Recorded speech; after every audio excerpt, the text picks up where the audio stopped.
السلام علیکم دوستو، بہت عرصہ پہلے کی بات ہے۔ ایک بادشاہ تھا، اس کی ایک خوبصورت اور اکلوتی بیٹی تھی۔ اپنی خوبصورتی اور دولت کی وجہ سے بہت مغرور اور گستاخ ہو گئی تھی۔ جب بھی کہیں سے اس کے لیے شادی کا پیغام آتا وہ اسے ٹھکرا دیتی اور اس کا خوب مذاق اڑاتی۔ ایک دن بادشاہ نے بڑی دعوت کی اور اس نے شہزادی سے شادی کرنے والے تمام امیدواروں کو بلایا۔ سب لوگ اپنے اپنے مرتبے کے حساب سے کرسیوں پر بیٹھ گئے۔ شہزادی اس دعوت میں اپنی کنیزوں کے ساتھ بڑی مغرورانہ انداز میں آئی۔ وہ جس امیدوار کے پاس سے گزرتی اس کو بڑی حقارت سے دیکھتی۔ جب ایک شہزادے کے پاس پہنچی جو بہت موٹا تھا، اس نے اپنی کنیزوں سے ہنستے ہوئے کہا، یہ گول ڈبہ ہے۔ دوسرے امیدوار کو دیکھ کر کہا، کیسے کھمبے کی طرح لگتا ہے۔ ایک شہزادہ بہت چھوٹا تھا تو اس نے کہا، ذرا چھوٹو موٹو کو تو دیکھو۔ ایک نواب بہت گورا تھا، شہزادی نے اسے سفید چوہا کہا۔ ایک امیدوار کا رنگ سرخ تھا تو اس نے اسے مرغے کی کنگھی کہہ کر پکارا۔ اس طرح وہ ہر امیدوار کو ٹھکرا دیتی، لیکن وہ ایک بادشاہ کو دیکھ کر بہت ہنسی کیونکہ اس کی داڑھی تھی۔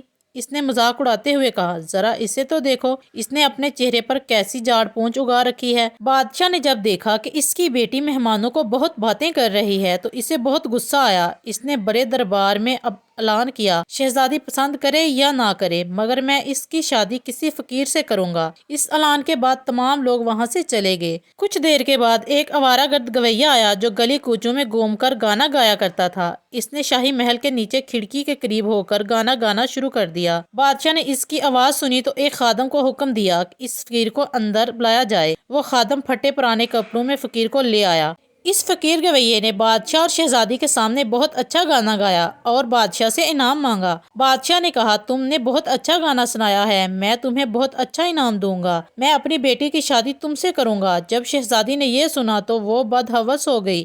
وہ بہت روئی پیٹی مگر بادشاہ نے اس کی ایک نہ سنی۔ بادشاہ نے اس کو ڈانٹتے ہوئے کہا، میں نے مہمانوں کے سامنے قسم کھائی تھی کہ تمہاری شادی کسی فقیر سے کروں گا، اب میں وہ قسم پوری کر رہا ہوں۔ یہ کہہ کر بادشاہ نے قاضی کو بلایا اور مغرور شہزادی کی شادی آوارہ گرد گویے کے ساتھ کر دی اور پھر حکم دیا کہ تم اپنے شوہر کے ساتھ چلی جاؤ۔ شہزادی روتی پیٹتی فقیر کے ساتھ چلی گئی۔ راستے میں وہ ایک شکارگاہ سے گزری۔ اتنی بڑی شکارگاہ دیکھ کر وہ شہزادی حیران ہو گئی۔ اس نے فقیر سے پوچھا، یہ شکارگاہ کس کی ہے؟ اس فقیر نے جواب دیا، میں نے سنا ہے تم نے داڑھی والے بادشاہ کا مذاق اڑایا تھا، یہ شکارگاہ اسی کی ہے۔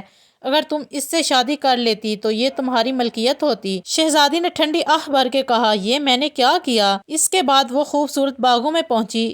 ان کو دیکھ کر شہزادی نے پھر پوچھا، یہ کس کے ہیں؟ فقیر نے آہستہ سے کہا، یہ باغ بھی اس داڑھی والے کے ہیں۔ شہزادی نے افسوس بھرے لہجے میں کہا، میں کتنی بد نصیب ہوں۔ پھر وہ ایک عظیم عالی شان شہر میں داخل ہوئے تو اتنا بڑا اور خوبصورت شہر دیکھ کر شہزادی حیران رہ گئی۔ شہزادی نے پوچھا، اس شہر کا مالک کون ہے؟ فقیر نے اسے بتایا، یہ شہر اس داڑھی والے بادشاہ کا ہے، اگر تم اس سے شادی کر لیتی تو یہ سب کچھ تمہاری ملکیت ہوتا۔ شہزادی نے پچھتاتے ہوئے کہا، میں نے بہت بڑی غلطی کر دی، کاش میں اس سے شادی کر لیتی۔ فقیر شوہر نے ناراض ہوتے ہوئے کہا، مجھے اس سے کوئی مطلب نہیں، مگر تم میرے ہوتے ہوئے دوسرے مردوں کی باتیں کیوں کر رہی ہو؟ مجھ میں کوئی کمی ہے کیا؟ اس طرح کی باتیں کرتے ہوئے وہ ایک چھوٹی سی جھونپڑی کے قریب پہنچ گئے۔ شہزادی نے پوچھا، کیسی بدنما اور چھوٹی سی جھونپڑی ہے، یہ کس کی ہے؟ فقیر نے کہا، یہ میرا گھر ہے اور یہی وہ جگہ ہے جہاں ہمیں زندگی گزارنی ہے۔ شہزادی نے کہا، تمہارے نوکر کہاں ہیں؟ فقیر نے کہا، ہمیں نوکروں سے کیا کام، تم ہر کام کر سکتی ہو، اور اب آگ جلاؤ اور میرے لیے کھانا بناؤ، میں بہت تھک گیا ہوں۔ کیونکہ شہزادی کو کھانا پکانا نہیں آتا تھا اس لیے فقیر نے اس کی مدد کی اور کچھ دیر کے بعد انہوں نے الٹا سیدھا کھانا بنا کر کھا لیا اور بعد میں سو گئے۔ دوسری صبح فقیر نے شہزادی کو جگایا اور گھر صاف کرنے اور دوسرے کام کرنے کو کہا۔ شہزادی تمام دن کام کرتی رہی اور جلی کٹی باتیں بھی سنتی رہی مگر صبر کے سوا کچھ نہیں کر سکتی تھی۔ اس طرح انہوں نے کئی دن گزار دیے۔ پھر ایک وقت ایسا آیا کہ ان کے پاس کھانے کے لیے کچھ نہ رہا۔ ایک دن فقیر نے کہا، میں نے جو کچھ کمایا تھا اب ختم ہو گیا ہے، اب تمہارے کمانے کی باری آ گئی ہے، میں تمہیں کچھ سامان لا کر دیتا ہوں، تم اس سے ٹوکریاں بنا کر۔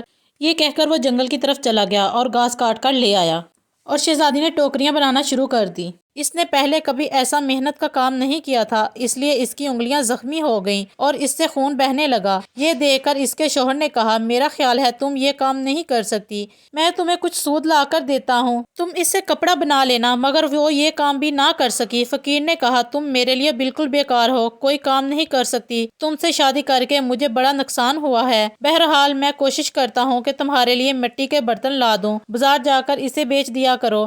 مغرور شہزادی نے کہا، جب میں بازار میں کھڑی ہوں گی تو میرے ملک کے لوگ مجھے اس حال میں دیکھ کر خوب ہنسیں گے۔ فقیر نے کہا، یہ میرا مسئلہ نہیں، اگر تم بھوک سے مرنا نہیں چاہتی تو تمہیں یہ کام کرنا ہی پڑے گا۔ جب وہ شہزادی بازار میں برتن بیچنے کے لیے گئی تو ایک خوبصورت لڑکی کو بازار میں لوگوں نے برتن بیچتے دیکھا تو اس پر ترس کھا کر کچھ نہ کچھ خرید لیتے۔ وہ برتن بکنے کے بعد فقیر نے اس سے اور برتن لا کر دے دیے۔ اس دوران ایک بد مزاج سپاہی وہاں سے گزرا۔ اس نے بازار کے بیچ میں برتن رکھے ہوئے دیکھ کر انہیں لات مار کر توڑ دیا اور کہا، آئندہ اس طرح راستے میں مت رکنا۔ شہزادی بہت پریشان ہوئی۔ اس نے سارا واقعہ گھر آ کر اپنے شوہر کو بتایا۔ اور تم انتہائی بیوقوف ہو، تم سے کس نے کہا تھا بیچ بازار میں برتن لگا کر بیٹھ جاؤ؟ آخر وہاں سے لوگوں کو گزرنے میں دشواری ہوتی تھی۔ میرا خیال ہے یہ بھی تمہارے بس کا کام نہیں۔ خیر، میں شاہی محل جاؤں گا، ہو سکتا ہے تمہارے لیے وہاں کام نکل آئے۔ یہ کہہ کر وہ شاہی محل روانہ ہو گیا۔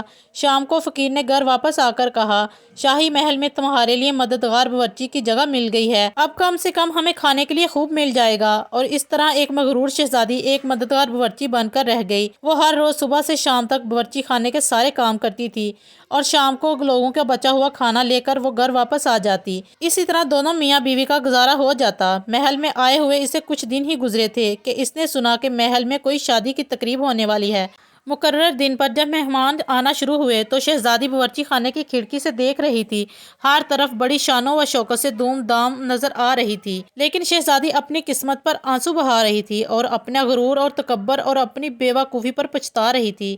اسی دوران کچھ کنیزیں آئیں، انہوں نے اسے بہت مزیدار کھانا دیا جو اس نے ٹوکری میں رکھ لیا اور گھر کی طرف چل پڑی۔ ابھی وہ محل کے دروازے سے گزر ہی رہی تھی کہ اچانک ایک خوبصورت لباس میں ایک شاندار اور خوبصورت شخص نے اسے کا راستہ روک لیا۔ شہزادی نگاہ اٹھا کر دیکھا تو وہی داڑھی والا بادشاہ نکلا جس کا اس نے خوب مذاق اڑایا تھا۔ وہ خوف اور شرم سے کانپنے لگی۔ اتنے سارے لوگوں کو دیکھ کر اس کا اپنے اوپر قابو نہ رہا اور گھبراہٹ میں ٹوکری اس کے ہاتھ سے گر گئی۔ اس کی ٹوکری میں سے سارا کھانا گر کر بکھر گیا۔ تمام درباری ہنسنے لگے۔ شہزادی کا یہ حال ہو رہا تھا کہ کہیں زمین پھٹ جاتی اور میں اس میں سما جاؤں۔ اس نے جھٹکے سے اپنا ہاتھ چھڑایا اور بھاگنا چاہا کہ بادشاہ نے اسے لپک کر دوبارہ پکڑ لیا اور بڑی نرمی سے کہنے لگا، ڈرو مت، تم نے مجھے نہیں پہچانا، میں وہی آوارہ گرد گویہ ہوں جو تمہارے ساتھ جھونپڑی میں رہتا ہوں، میں وہی سپاہی ہوں جس نے تمہارے برتن توڑے تھے۔ یہ سب کچھ میں نے اس لیے کیا کہ میں تمہیں پسند کرتا تھا اور تم سے شادی کرنا چاہتا تھا۔ اب تمہارے غرور کا علاج ہو چکا ہے اور تمہیں اچھا سبق مل بھی گیا ہے۔ پچھلی باتوں کو بھول جاؤ، دیکھو آج ہماری شادی کی تیاریاں ہو رہی ہیں۔ اسی وقت کنیزیں آئیں اور اسے اپنے ساتھ لے گئیں اور شہزادی کو دلہن والا لباس پہنایا